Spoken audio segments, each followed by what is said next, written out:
boy, here we go again. So, the CMCs are trying to have their first meeting since getting their cutie marks, but they're way too preoccupied with staring at their asses to concentrate. And now they know how we feel. So Apple Bloom is like, all right, guys, let's go get our cutie marks. And Sweetie Belle and Scoots are like, dude.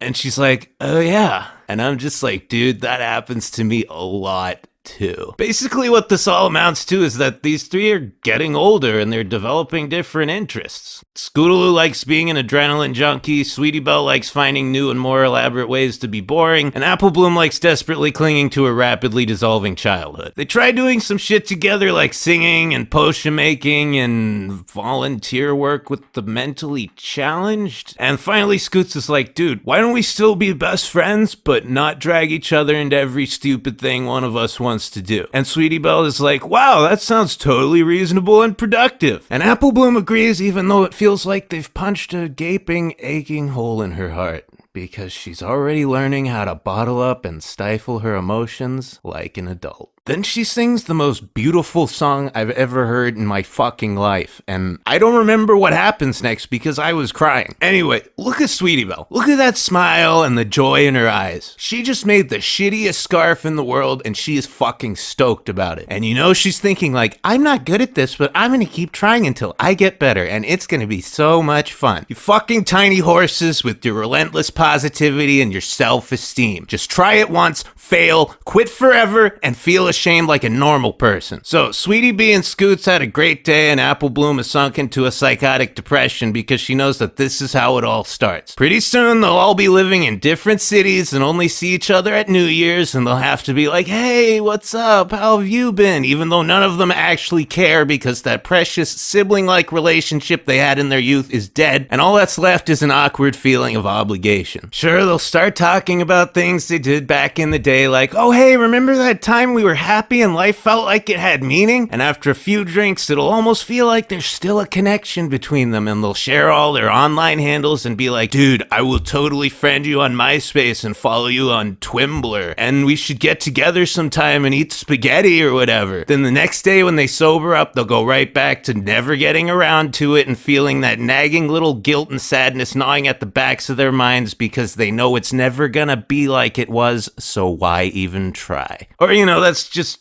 my take on it. Maybe she's thinking something else. I don't know. And so she's like, why do you guys hate me now? And Scoots is like, dude, we just want to have hobbies. What's the big deal? But I don't like change. Dude, Apple Bloom, life changes all the time and you just have to deal with it, you know? I mean, if you can't cope with change, your life is just going to be a waking nightmare of constant dread as you wonder whether or not today will be the one that shatters your fragile illusion of a status quo. You'll be a reclusive, nervous wreck of a person, and that kind of life's not worth living. Also, having hobbies is neat. Dude, I tried and I'm shit at everything except the stuff I already do. And Sweetie Bee is like, you don't have to be good at something to have fun. And I'm like, no, god damn it, Sweetie Belle, you don't have to be good at something to have fun. You have some weird inherent sense of self-worth and confidence. Normal people don't have that. If I'm not good at something, I fucking hate myself. Anyway, AB finally realizes that the world isn't black and white, and that when someone says, I'm busy, can we hang out later? It doesn't mean that they aren't your friend, it just means they're busy, but they want to hang out later. And that's actually a pretty damn appropriate revelation for someone who's like 12. So she stops being a clingy asshole and everything's fine. The end. Oh, wait, I forgot. So earlier when I was busy sobbing into my TV dinner and chugging box wine, Apple Bloom met this asshole who's really good at dancing but is scared of doing it in front of people. And I'm like, dude, fuck you. If I was good at anything besides jacking off and drinking, I would totally do it in front of people. I mean, I do both those things in front of people constantly, but nobody likes it. Right, so the CMCs do what they do best and help give the dude confidence to follow his passion and blah, blah, blah. He gets his cutie mark and that's that. There's a common thread running throughout MLP that and I'm sure all of you have noticed. Ponies who are good at something but have failed to realize their full potential. This guy just needed some encouragement and voila, he found his destiny.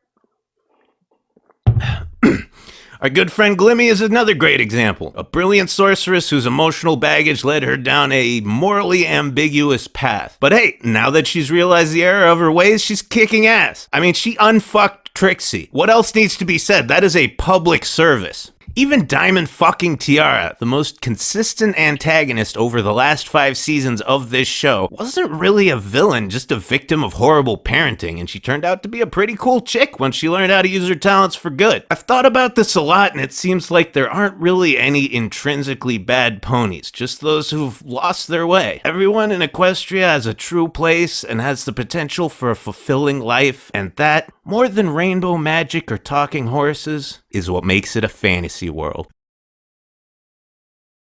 I need it.